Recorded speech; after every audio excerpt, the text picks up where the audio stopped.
Are you sleeping better now? I am sleeping better, like not even a joke better. Right. Like, Okay. yeah.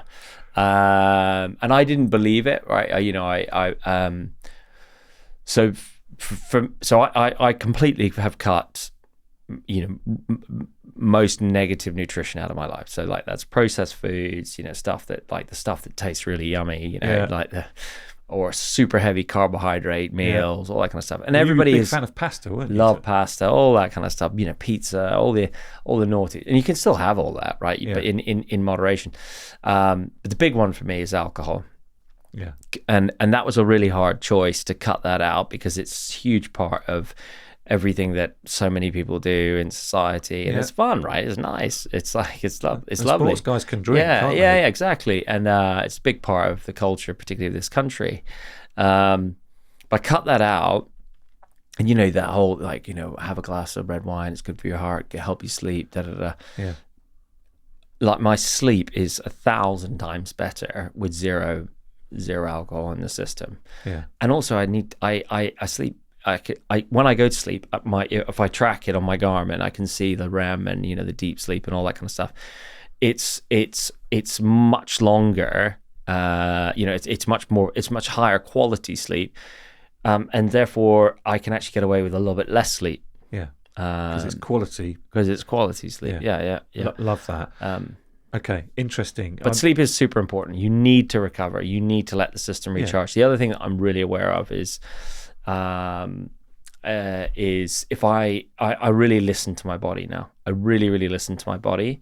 It's great having routine is really, really important, right? Routine and having your routine and locking into that. Your body will set its biorhythms. If you create that positive routine, it will adapt and it will respond and it will recover around that routine. So if you train at a certain time, you should try and train at that. Which you did as an Olympian, right? Yeah, exactly. All of that kind of built in. All that kind of stuff that we said do this and you did it. Yeah. It's not rocket science, right?